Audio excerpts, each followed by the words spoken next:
Hello, everyone. This is another episode with Candid Craic. Today we have someone in the US. Martha, how are you doing today? I am doing well. I'm doing well. A little cold, but I'm doing well. It doesn't look too cold there, at least on the screen. But yeah, before we start, explain a little bit more about your background. My background. Wow. Um, from I started in tech, in my career in tech out of college, with IBM, and I just progressed there. Even though I have a degree in technical writing and in English, because I love my creative side. I love writing and everything about it, but I was always drawn to logic and tech. And I think I was pushed there in high school. So I followed that path through college and found my way to now be the head of engineering or retail software engineering at a global bank. So that's a little bit about my background and what I do from a title perspective.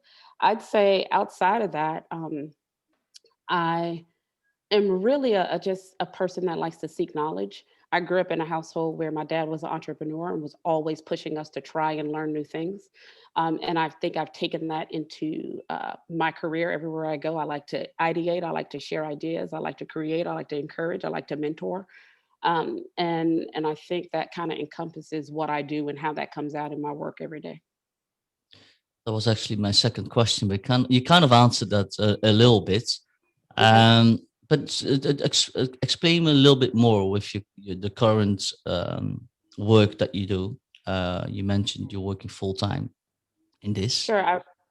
I work in an engineering group where we manage developers, particularly and product owners and Scrum Masters. We use the Agile methodology in order to deliver large scales digital transformations of legacy platforms onto, to digital space.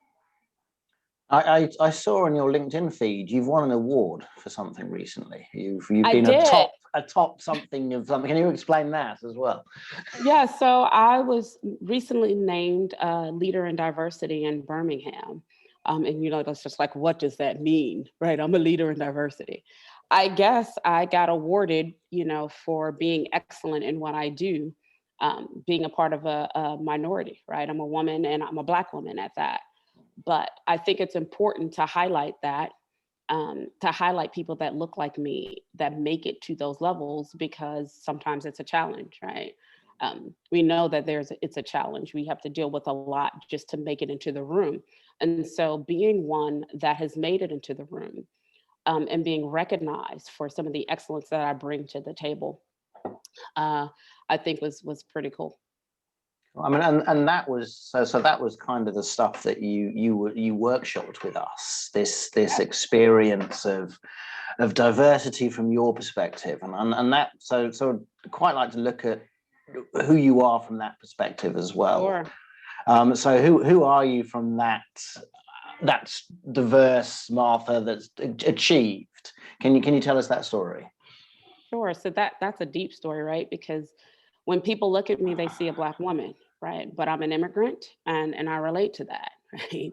I'm a naturalized citizen of the United States. I speak Creole, I speak French, I speak English, and that's not necessarily seen. And so for me, my path to leadership and to where I've made it was, I'd say, a difficult one, a challenging one, but one that allowed me to also teach people that don't just judge from what you see, right? A lot of times, just in the room where there were opportunities for me to be able to join a team that might have been pitching to someone in Canada, and they're just like, who speaks French? I'm like, I do. And they're just like, you speak French, Martha? Like, you can understand this? And so it's like a pleasant surprise. It's almost as if like it's not expected for someone like me to have different dimensions, because we're looked at like a monolith, and we're not. There's so many different levels to, people of color. And one of the things that I've always taken with me, is what my dad taught us, right? We moved to the United States because we wanted opportunity. We all have the same gray matter. We all, have the same brain. We all have the same capacity to learn, and always go in there and just say, look at it from an excellence perspective. Do your best with everything that you do. Understanding that you will be, critiqued a little harder, You will always be challenged, to justify why you're at the table, but just take it as an opportunity to teach. And that's what I've done each time. And it's actually earned me the title of Master of Conflict, because I'm typically brought into the room whenever there is any conflict between someone that may not look like me, or made an assumption, to say, how can we calm this and how can we come to a compromise in the middle? And I think if we all look at each other as, yes, we are all human, we all have the same gray matter, and it's just a matter of our experiences, our different experiences, and we can respect that, then I think we'll be a better place. But that's how I always approached it, and that's how I'm always able to get into the room, because I typically don't try not to let it get under my skin. I just try to let my work speak for me, right? My excellence speak for me. And so, you're from, or you live in Birmingham, Alabama. So, Yeah. and again, Oscar and I, not being from the States, we hear Birmingham, Alabama, and we have a specific, I guess, bias about what it would be like there.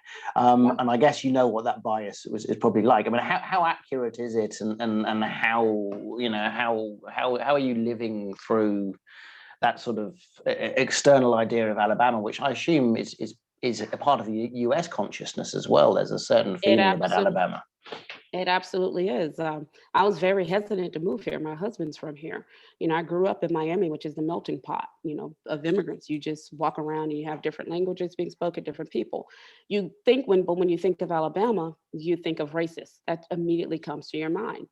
Even though, here's the birthplace of the civil rights movement, you feel like coming to Birmingham, if you're outside of Birmingham, that there's a deep-seated feeling still of racism. What I have found coming is that I think Birmingham now in 2021 is going through a change. They're embracing their identity, but they're also trying to say that we want to be the leaders, like we were in the civil rights movement, to push diversity, to say that we're not like how we were before. We understand that our differences is what make us better together, right? And I think there are a lot of initiatives from a city perspective that they are implementing in order to do that. I know that there's a big push from the politics as well to try to change some of the politics on the books that makes it a lot more attractive for economic development, because it impacts our ability to grow, right? Because the perception, like you said, is that, why would I come to Birmingham? Is there talent there? Do they want, diversity? How can I grow there? And with different initiatives like the Birmingham Promise, which is the investment in high school kids to be able to be placed from inner city schools, to be able to place with large corporations and apprentice under executives, like them opening it up and saying that we are going to now allow you to go to a community college for free, no matter what your background is, right?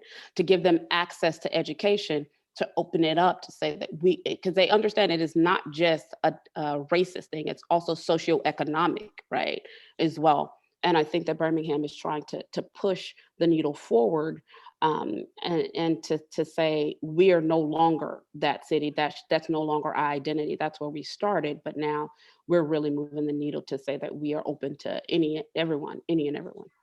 So, as your leadership and diversity award, that is part of that development of the city. It is the part of the development of the city, and it's also acknowledgement of what the company that I work for has done, for the city.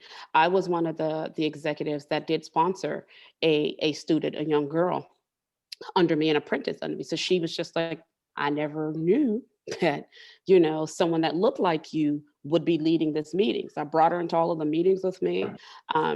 And she got to see how I ran that. And that's important, because if they don't see it, then they don't believe that they can be it, right? So again, it's about access. So yes, that award was about that. I also do a lot of role playing and training to help younger people that look like me interview, because that's another problem, right? It's about, they might be able to get to the interviews stage, but how do you make it over that? I had this one developer. He went to University of Mississippi, had a degree in CIS. was also a football player, graduated with a 3.6 degree. And he was just like, I cannot get a job. He was a waiter at, 3 years later, he was a waiter and he could not get through the door. He interviewed with a couple of my managers and they were like, I don't think that he'll be a good fit. I said, let's bring him in again and let me sit in on the interview. And when I sat in on the interview, it wasn't that he could not do the job. It was a communication problem. He couldn't communicate and articulate his skill set. When you started to ask technical questions like, okay, well, what did you do with your degree? What projects did you work on? And he said, I built a database, that was searchable by coaches that can look at all of the players from, 2001 to present. We were like, okay, well, what did you do? What were the steps? And he couldn't articulate that. Like, well, if I want to go on, how did I do? What code did you use to build the front end of it? I had to give him some guiding questions. And when I did, he was able to articulate what his skill set was, right? But if I wasn't there at the table, he would continue with interviewing and not being able to articulate that skill set. And I noticed that this is a problem. While we also have, an access problem, people say we have a pipeline problem, not necessarily pipeline. It also goes back to the ability for people to articulate their skill sets. And I've kind of seen that and I said, I need to do something about it and help them articulate those skill sets so they can make it in. He made it in and he became one of our best developers, right? And I got him coaching from a communication standpoint. Being able to articulate your skill set is critical because I can know how to code all day long, but if I can't tell you what I've created and how I created it and how I can bring you value, then as an employer, yes, and as an interviewer, I will pass on you. So it's a multifaceted problem, right? I think it's a problem with the community and how we teach and how we prepare people to enter the workforce, but it's also a problem on having people that look like me that can help extract that because I understand, maybe some of those plights.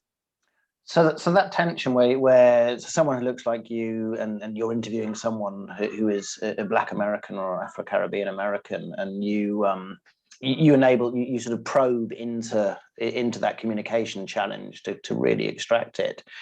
I mean, and the standard is just, is it almost that racist, oh, you're Black, therefore you're stupid, get out? Or is there something else going on there?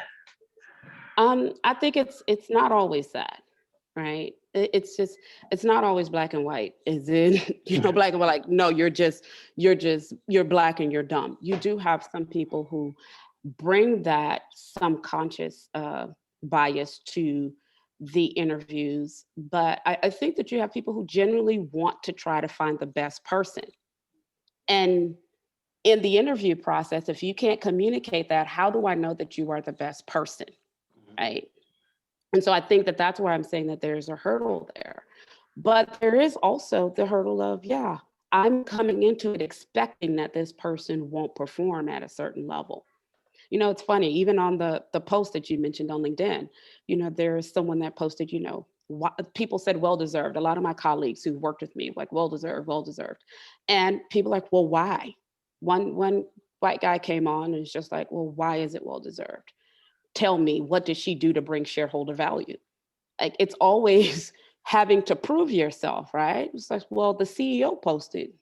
Like, I've been on panels with him, I've spoken to him, I've met with him, I've had to report to him, and he understands the value that I'm bringing, but yet I still have to, tell you why I brought shareholder value. It's that in the back of your mind. It's a lot of times I think that we all need to have some humility, and there's an arrogance at times that, white men or white women are just superior and they're better. And they're not thinking about, wow, let me sit back and think about what value this person can bring. They're going to look at it differently because their experiences are different. Their background is different. And speaking to the point of, the session we did, I think it's so deep rooted because of what they've seen and what they've learned about, what Black Americans or Afro-Americans or Afro-Cuban Americans bring to the table, that they are not humbling themselves enough or to take a step back to say, well, let me challenge my assumptions, right? Let me challenge my beliefs. Let me challenge what I've been taught. And I grew up in a very religious household. It's almost cult-like. So I'm hyper aware of that, to where I'm always asking the questions, well, why am I thinking this? What other information out there can help me understand this person better, or this product better, or this company better? And I don't think that enough of us do that. So you talked about that workshop you did with us. So you entitled it the weaponization of imagery. Yeah. And we've had feedback from the participants about just how powerful it was. Now, again, just for the wider audience, that mainly those participants were the ones from the Tuesday night, which is when you have a very European and a APAC Asian audience, and they were they were so unaware of that perspective on America, and you blew them away. They were just going, wow, I didn't realize this was going on. So can you share a little bit about those themes that you were talking about that blew that audience away? What is the weaponization of imagery, and how does it impact the life of a strong Black woman in Birmingham, Alabama? Sure. So the weaponization of imagery is really how Black people are portrayed in print and media from the 1930s. And when we started with the Mamie archetype and the step it, fetch it, where Black people were only put on to TV to entertain and to look stupid and to speak in a way to where it made people think that they were naturally illiterate and couldn't comprehend complex things. And that then metamorphosized into the 80s of like the drug era, to where they portrayed Black men as gang members and as drug addicts, and then Black women as welfare queens, right? And so if you continue to see that over and over and over again, it becomes a belief. And it's subconsciously, when you see someone that's Black, then you're going to be surprised that they can master the English language. You're going to be surprised, that they're the top of their class. You're going to be surprised that they made it into Harvard and to MIT, because your expectation is that they should be uneducated, and they should be poor, and they should depend on the government. Right. And that's all been pushed through, the Hollywood stories on how they cast men and women into these roles, and just different shows on TV, to where, you have like cops on TV, where you see people get arrested, and 90% of them are Black males. So that naturally will make someone think that all Black males are thieves or criminals, right? And so that then spills into, if I go to interview, the shock of, oh, you speak so well, and you understand this position, and you can bring this or you can bring that to the table, because in the back of their mind, we shouldn't be able to do that, because they've been inundated with all of these negative images of Black people. And that really was the gist of it. And we continue to see that. But I'm happy, now that we have Kamala Harris as, vice president at the highest office, that maybe we'll start to change that, even though I still think we have a long way to go, but maybe we'll start to change some of that. You mentioned, you portrayed this picture, right, where there's still a lot of challenges happening in the US. You mentioned Kamala Harris. So how do we move beyond that? Because you coach people. You gave an example of this young man. I think it was a man. Yeah. And how does this person then move up within the business? Because that's another challenge that they face. Sure. So how they move up in the business is they need to learn how to communicate, right? So we provide them with resources. I do a lot of role playing with them, because what I expect is, before we go into a meeting, especially as a developer, and they're reporting up to me, and we have to report up to our executives on where we are with projects, I will role play with them, and I'm like, I need you to explain exactly why this feature was put in, how it was put in, what are the risks, and I will continue to drill into them how they need to be clear and get it down into like maybe 3 to 4 bullet points, right? And to get over the rambling, and to be clear and concise, and to understand the words that you're using. But in the middle of that as well, is understanding how to communicate the value you bring by what you created, by the feature you coded. And so I do a lot of role playing in the corporate world with that and coaching them on that. Also do a lot of coaching on confidence, because it's also about how am I going to be perceived if I have a heavy accent? Like, if I have a Alabama accent and I'm working, in this corporate environment, I'm automatically labeled as illiterate or dumb, right? And so some have said, I'd like to go to coaching to do some accent correction. Like, I have no problem with that. You can absolutely do that. But it also speaks to the fact that we still feel like we need to conform and we can't be ourselves, right? Because what's accepted? The fact that you're saying, yes, Martha, now I can articulate, why I took this approach and what value it's going to bring and how I'm able to deliver faster. But I think that I still have too much of a twang. So can you help me or advise me on who I can get to or work with to get an accent correction? But yet there are people who might have a Spanish or a Spanish accent or European accent, and it's considered, oh, you're distinguished and you're smart, right? And so again, all of these little things come into play that I don't think that everyone thinks about, but these are the things that Black men and women are thinking about, because we're still thinking about how do we fit in and how are we accepted, and those are some of the things that we think we feel like we need to correct. Yeah, I mean, it's the sort of the British, the cliche of the British accent. It's, just because you've got a British accent, you must be smart. But from an opposite perspective, and I think that, I mean, that's something that I said I was probably, out of everyone we've interviewed, I've been most nervous coming to interview you, Martha, because your experiences are just something that is so alien to me. I mean, when you.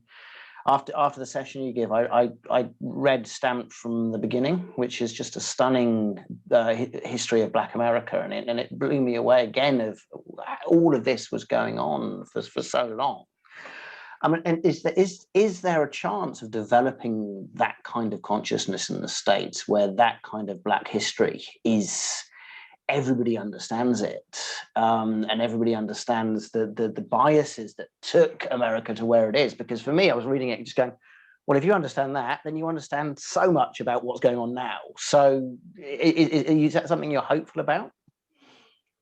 I'm hopeful about it. I try to stay hopeful about it, right?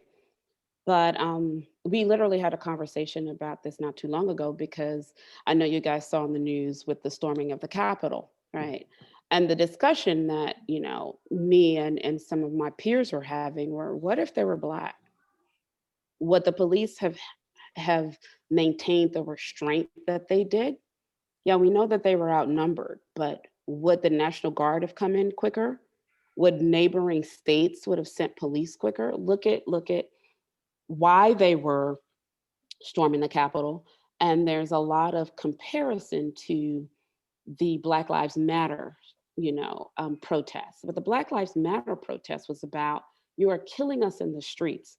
You can arrest someone who's unarmed and take them in alive and let them go through due process.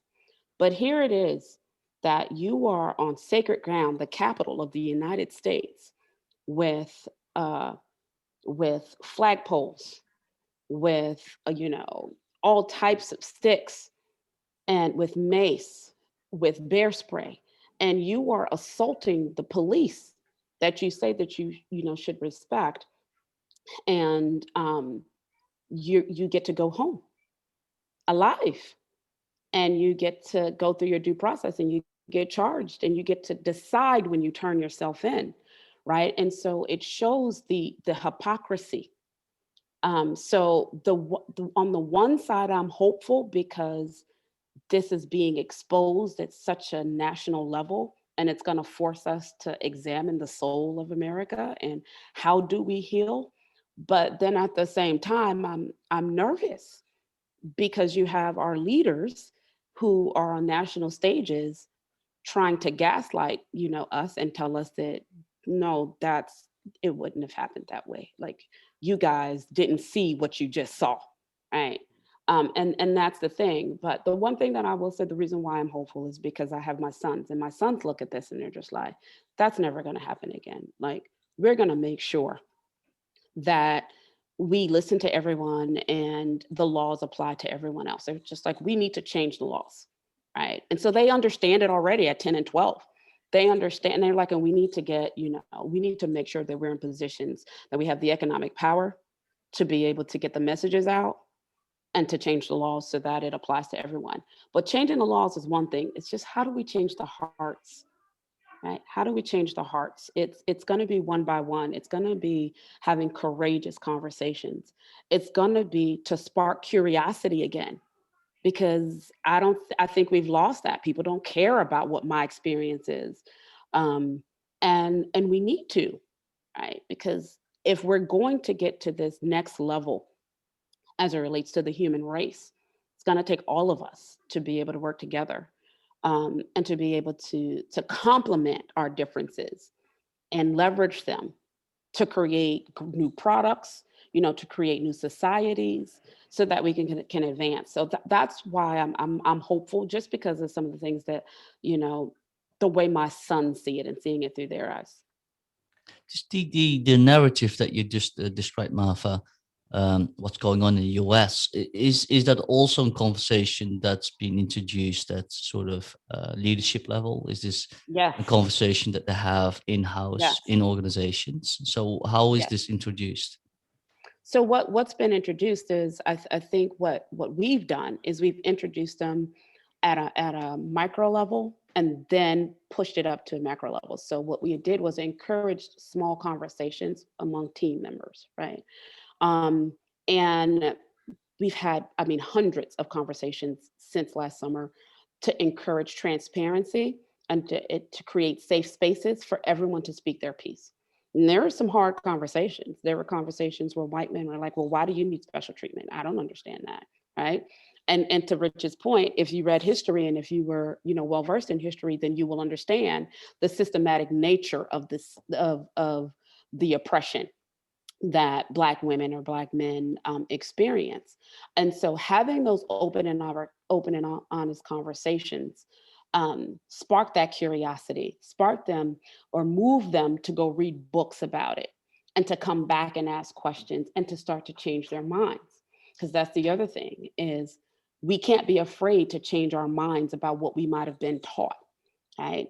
And so once we've started there, and once we've had those, after we had those, then we started to have bank-wide or company-wide conversations about it, which were courageous. And it was led by our CEO, which was fantastic, right? Because he talked about some of the things that he didn't know about. It was about the vulnerability, the transparency, and encouraging all of his peers at that level to show that same thing. And by him doing that, it opened up the floor for everyone else too.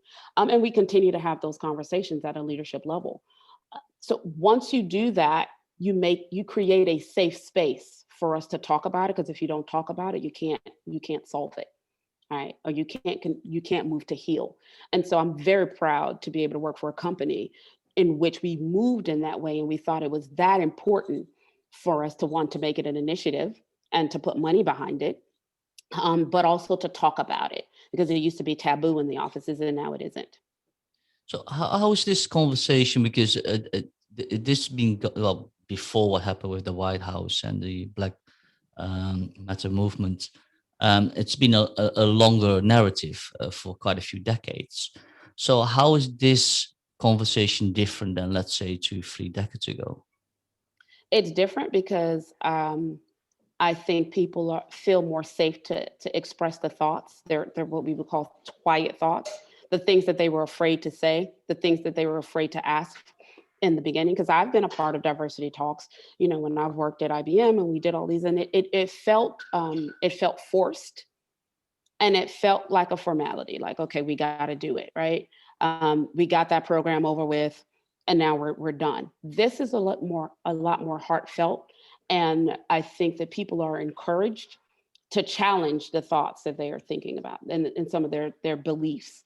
And you have Black people that are a little bit more brave we've gotten a lot more brave to talk about our stories, and to talk through our experiences, which then makes it easier for our counterparts to just say, okay, I did not know that, right? To really take it in and to sit with it, especially the ones that might be really close to us. Like, Martha, I've known you for 10 years. I didn't realize that this is an issue for you, right?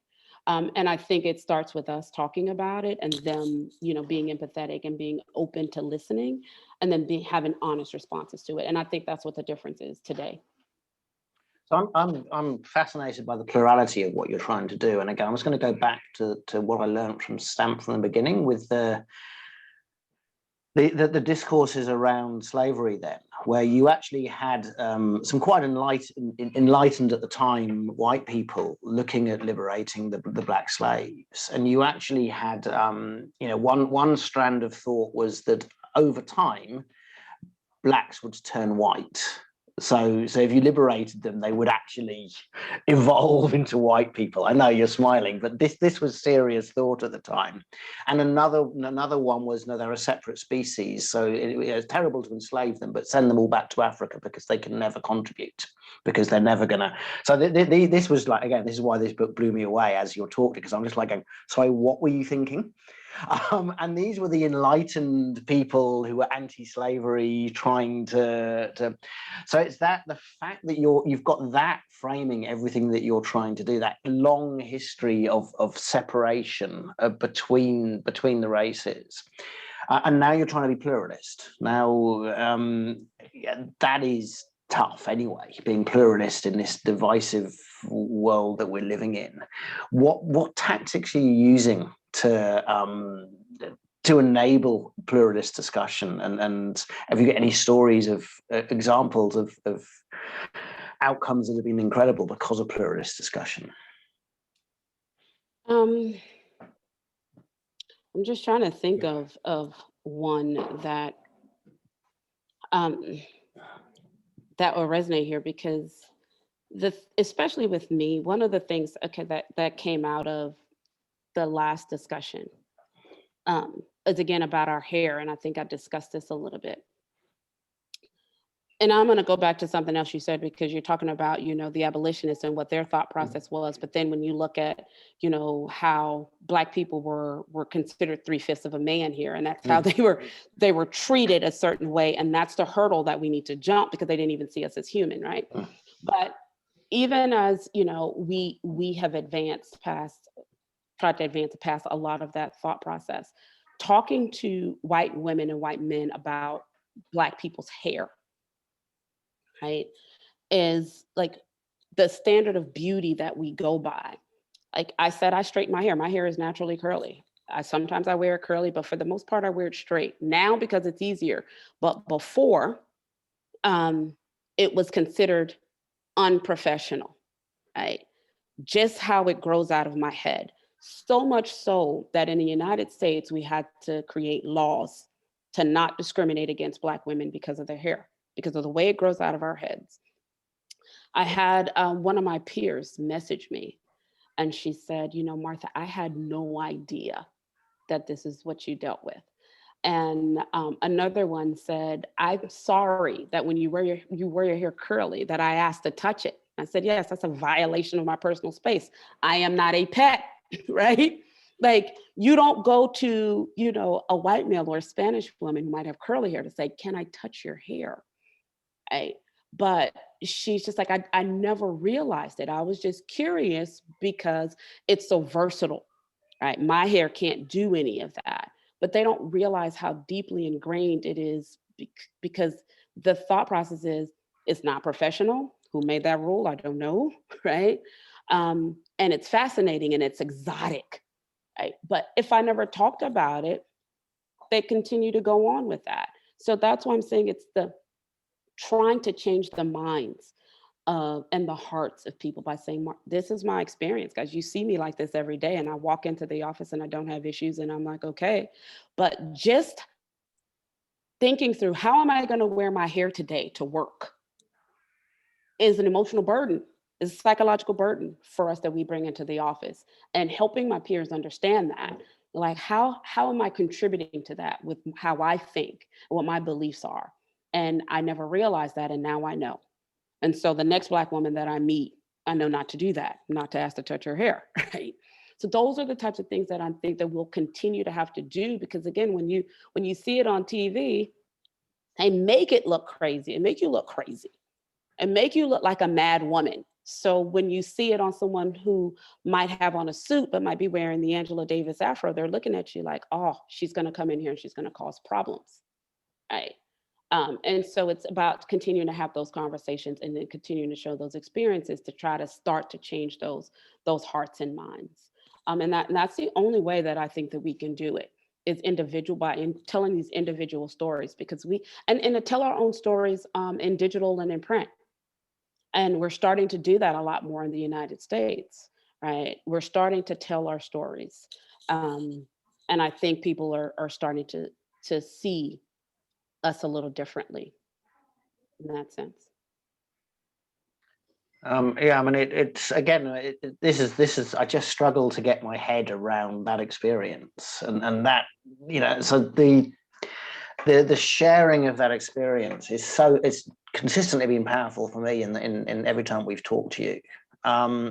So do you see hope? I mean, you just sort of said that it's beginning to be in print. I mean, do you see hope that this experience can become mainstream and can become something that we all just sort of go, oh my God, you know, we didn't realize, and therefore you can start having grown up discussions that join up the dots and do something about it. You're seeing, I guess, the green shoots of that happening. I am. I am here and there, again, with the conversations that we're having, but I'm also happy that, you know, in Hollywood, we're starting to tell a lot of stories, right? There was a great movie that came out, One Night in Miami, with Malcolm X, Muhammad Ali, and Sam Cooke, and the football player, and I can't remember his name right now. And it just humanized them, right? Because when people think about Malcolm X, they think about this radical, you know, who hated all white people, but it showed the human side of him. And I think people can relate to that. There's another Spike Lee movie that came out about police brutality and about the killing of Black men, called American Skin. It moved me to places that I didn't even think that I can go, because it was about, you know, a father's love for his son that was killed by a white police officer. But it also showed, you know, how the police officer's view of it and how his biases, you know, just inherently made him afraid and made him act, right? But then also, you know, you have to watch the movie, but then showed at the end how at the end the police officer said, I felt your pain. He saw the human in him because he had a son and he thought he was going to lose his son, right? So by confronting that and seeing the humanity in each other, by telling these stories and not continuing to show the stories that all Black men are drug dealers and all, you know, Black women are prostitutes or welfare queens, we'll start to change the minds, because I think storytelling is the best way for us to be able to do that in scale.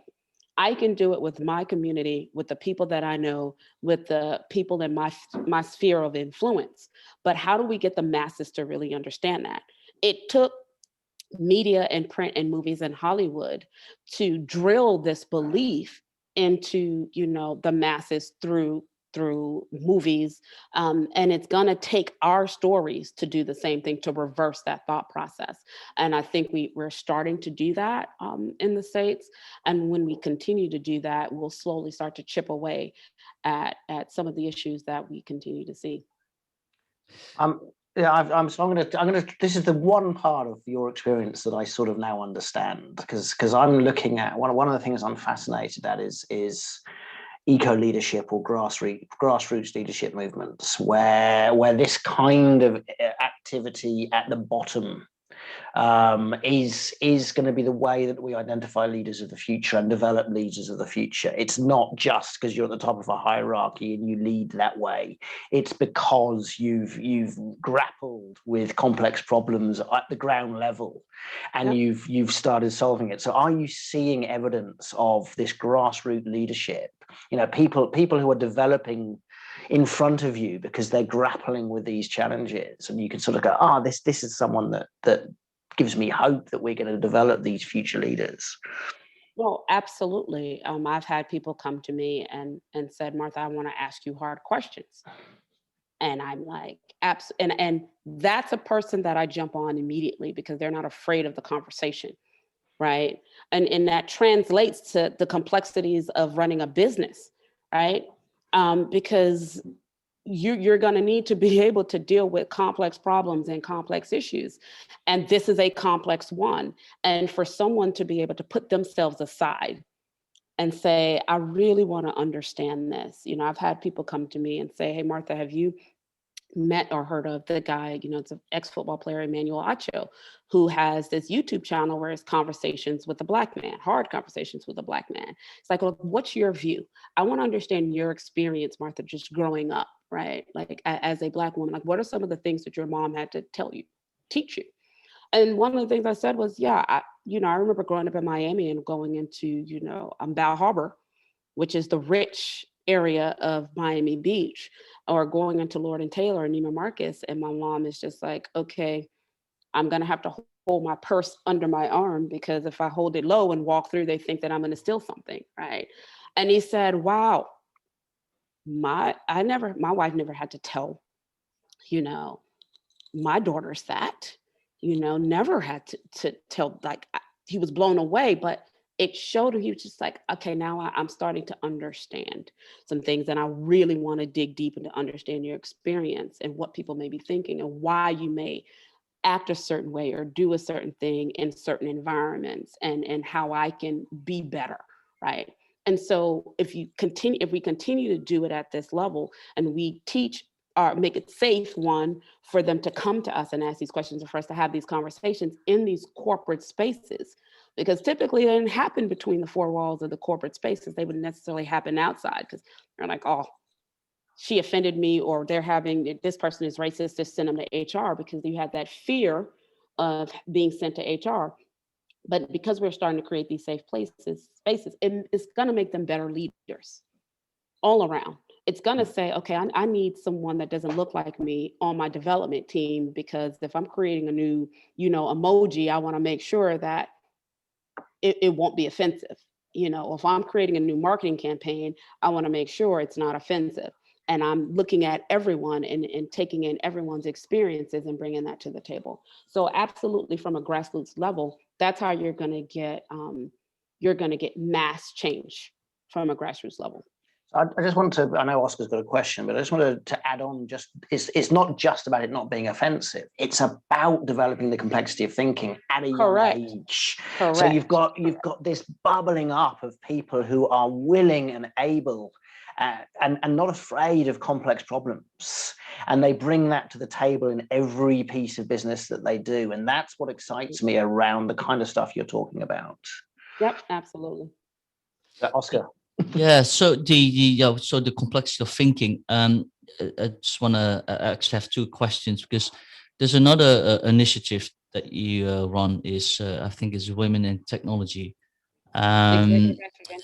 Yeah, so tell me a little bit more about that, but also how that fits with that complexity of thinking. Whether if that's a subject you cover within that initiative that you run. We cover so many things. We cover more so about how you belong, right? And the reason why executive estrogen came about is when I was working for a Silicon Valley company. Again, I was the only woman director, and we would hire, or we'd go recruit, and we would try to get women to come to the table to interview, and they just wouldn't. But then when we got them to the table and finally got them into positions, after about 6 weeks or a month or so, they're gone. They're like, this is just too hard. And it's because they weren't heard, or they found out that the the salary that they negotiated was lower than the male counterparts that were hired right next to them. Or they thought that the work was too hard or they couldn't do it because they wouldn't be listened to. And so I opened up office hours and I was just like, guys, you cannot quit, right? You are just as smart as everyone. Like I said, talked about the gray matter. And this is how, here are the tools that you need in order to succeed. One, you can't be afraid of your voice. You made it to the table for a reason. You understand the database, that we're about to build here. You understand the business. Don't be afraid to speak up. And if someone's in there that doesn't want to hear your voice, then you basically say, excuse me, this is what I need to say, right? And I think as women, what I was trying to teach them is that you're not inferior, and don't be afraid of your genius and of your brilliance that you bring to the table. And how do you navigate that if you are a young college girl straight 22 years old, and you have all of these white old men telling you that your idea is bad, right? And so I also taught them how to express those ideas, whether it's on paper or on the whiteboard, in order to show the value that they're bringing. Let's flow it out. Let's go through if-thens, right? And getting them more confident around that. The other thing is the salary negotiation. We all know that there's a problem with in the United States with men getting paid more than women, and it's even worse for Black women. And what I found was, again, fear, the fear to ask for what they were worth. I literally just had a consult not too long ago where someone was afraid to ask for the 6 figures, and they had all of the qualifications and more, right? But it's how do you get over that?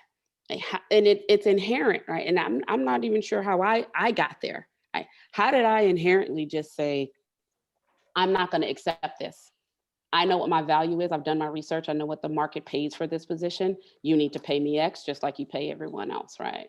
And maybe it's because my dad taught me that. My dad always said that ask for what you want.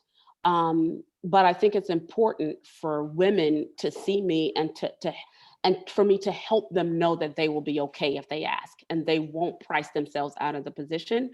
They won't get fired if they spoke up, and that they belonged in the technical arena, because they're thinking that it's a hard topic, right? And it's not. You've mastered it just like everyone else. So that's really what I do with executive estrogen, because I think more young girls need to see people that look like me and women in these male-dominated industries. So you're talking here to sort of what's been one of the great privileges of my life here, Martha, and I taught at a university which focused on students from developing countries. So I ended up teaching people from Bangladesh and Mongolia and Afghanistan and Nepal, and I had a Mongolian student who was researching exactly what she was one of my research students, and she researched from a female Mongolian perspective, which is something that I would have. How do you get that kind of experience? The leadership challenge for women, and she identified exactly that. In an organization where everything was, they'd set up for equality and no sexism, etc., and everything was working fine, but they couldn't find leaders to be promoted other than female leaders. They were just not going up through the ladder. And her research identified self-confidence as the only element that men and women were different. So men were, I'm confident that I can do the leadership jobs, and women were, I'm not very confident. And we framed it saying that the end of the research report was, we've got to reimagine the leadership discourse. So instead of finding people who are assertive and self-confident and extrovert and masculine and willing to step forward, we opened it up and said, look, you're competent, and we know you're competent because we're coming from these perspectives, and you can come and do these things, and that would then enable women to not just to step up, but to be identified as a potential leader. So you're talking to that as an experience, and you're seeing it happen in real time. So that must be a great privilege for you as well, to sort of to work in that space and to see it happen. But the question is, how confident are you that you can change this discourse again? So you're working on two massive discourses: one, the respect for Black people, and two, the respect for women leaders. So how confident are you can change this discourse and think of leadership from a different perspective? Oh, I'm very confident. What you're talking about now is the intersectionality, right, of being a Black woman and or being Black and then a woman, right? Because you got challenges of being Black and then you have challenges of being a woman. I'm very confident that I can help at least move the needle, right? Because it's teaching them the strategies. Something as simple as saying, okay, research the salaries, in Birmingham for, SVP positions. Then add 30 to 40% on that. Then outline all of your, your skill sets, all of the value that you bring, your outcomes. How did you increase profit? How did you increase revenue for, the last organization that you work for? What does your leadership style look like? All of the things that you can bring value to this company. And then you negotiate that, right? Because you're going to meet somewhere in the middle. The problem is, people look at it and they're just like, okay, I'm just going to stop at the bottom. I'm going to get what I can get. Right? Just to get my foot into the door, and they don't understand that all of these experiences that they bring is what makes these companies much better, right? It's what makes us better as a company.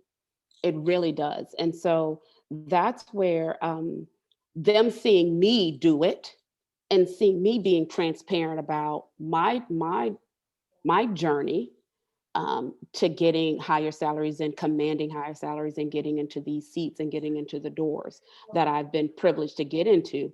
They say that I can do it, right? One of the stories that I tell is when I first got into corporate America, my first job was consulting with IBM Global Services, right? And I found out about 3 months into it that my male counterpart was making 20,000 more than I was. So I went to the manager and I said, you got to match me. We were doing the same exact job, right? And he said, can't do it, Martha. So I packed my bags, moved back to Miami with my parents, cried all day. My parents were like, how did you leave a good job? Like, how did you leave this job? And I was fortunate that 3 months later, I got a call back from IBM. And they said, we want you back. And they offered me $27,000 more than, I was making. And he's now my one of my dearest mentors, a great, great friend. But it's because I did not accept what was given to me. And I took the risk. And that's the other thing. A lot of people are afraid to take the risk because they don't have the confidence in themselves that they will find something and that the universe will take care of them. But I was confident in my skill set. And I also knew the value that I can bring, right? And hearing that story, girls and women are thinking, wow, man, maybe I can ask. And maybe there is a different path for me. And maybe it will work. And that's why our stories are so important. Because if I didn't do it, who will do it for me, right? And that's the one thing my dad always said. If you don't ask, the answer is always no. And if the answer is no, then you can find another path. You'll find another way if you really want it. One thing that strikes me, Martha, what you mentioned just now is that you were willing to walk away from that deal, right? Because that's, I think that seems to be quite pivotal. That you're okay, you can ask, but you can, of course, got to know as well what you do then. Because if you do, you embarrass yourself, or yeah.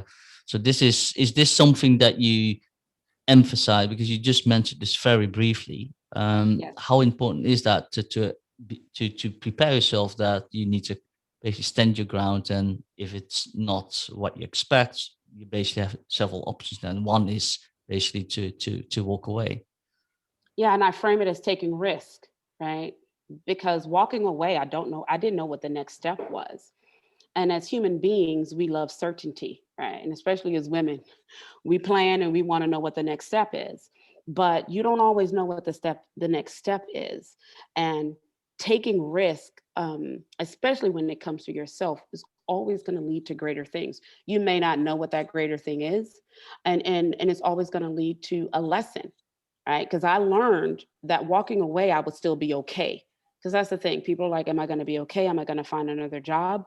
How long is it going to be? Because people have obligations. They have mortgages, they have rent, they have all these things that they need to take care of. But I knew that if I did not stand up for myself now, like what will happen later, right, if I just accepted this? And going into your career to say you always have a choice, and people don't realize that. People, I hate when people say I have no choice. Like, you always have a choice. It may not be a choice that you want to take because it might be a harder road, but you always have a choice, right? And that's the thing. And I'm like, just be prepared. At that point, I wasn't necessarily prepared. I was young, and I said, well, I'll figure it out. And there's something to be said about sitting in uncertainty and working towards clarity, because you don't always get clarity. Sometimes experience and learning gives you clarity. And that's one of the things that I also teach, because in taking the risk, when you're taking a risk, you don't know what might not be on what might be on the other side. But through that muddiness and through that cloud, you're going to find a path, and that's where you're going to find your clarity and know exactly where you need to land, right? Or what your next step is going to be. And that's what I help them with as well.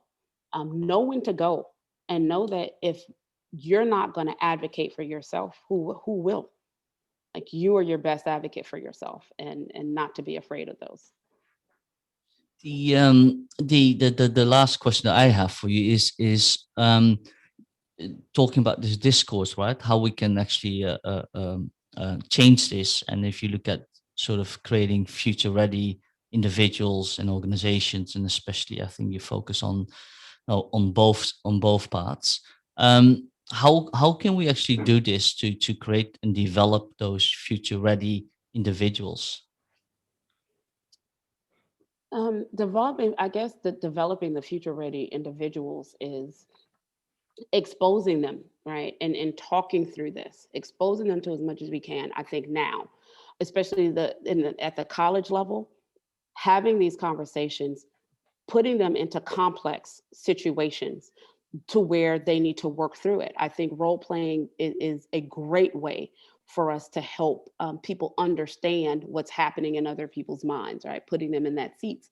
And I think the best place that we can do it is at the university level, because they're immersed in a learning environment. And then coming into the corporation, they're going to come in with that thought process of, okay, this is how we change how we approach problem solving. This is how we change how we approach creating products. And I think that's the way that we can try to create future ready employees as we move forward, because the employees will then make future ready organizations, right?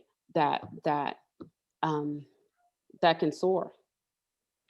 So my final question is the same we ask everyone, and I'm circling back to that horrible question you had. Where's the shareholder value, Martha? Where's the shareholder value? And the way I'm circling back is that we argue, Oscar and I, that the current way of doing business is so entrenched in the past. It's costing organizations across the OECD about 9 trillion, of lost revenue, lost potential, lost possibility. So what the question I would ask is, if your vision of this sort of pluralistic organizations where this bubbling up of people who have dealt with complexity all their lives get the opportunities that they deserve and they're qualified for, what does organizational future look like? What kind of world will we create? Oh, what kind of world will we create? I think what kind of world we'll create is a world that sheds assumptions and continue to ask why. And I think if we do that, we'll always be in a space and that we're getting better, right? Because we're changing it now, but we're going to continue to change and continue to change. It's what I do with my sons, is I encourage them to continue to ask, why is this like it is? How can we change it? Is that an assumption? And how does that make us better? And I think leaders will continue to they will need to keep that at their forefront in their minds in order for us to create future ready organizations with people who can think, through complex problems, but still not afraid to ask that question why, and to challenge their assumption and to keep that curiosity is front and center. And I think that's the way that we will do it, because I think it's intrinsic, right? We can create processes and workflows all day long, but it's the people who execute it. So it's the people who become leaders. It's their values, it's what's important to them. And if they continue with this singular track and not be able to accept or bring in diversity of thought and appreciate it, then that, I think, then we'll continue to stay stagnant. So I would say we got to continue to challenge the assumptions. We got to always ask why. We always got to stay curious. You're hopeful? After this conversation now, I'm a little more hopeful after talking through it, right? Because some days I'm hopeful, some days I'm like, oh, I don't know what's going on. But I at my core, I'm absolutely hopeful. I'm absolutely hopeful. Great, that's wonderful to hear. Thank you, Martha. On that positive note, Martha, I'd like to thank you for this really fascinating hour talking with you, and Richard for getting up as well. Thanks a lot. Thank you.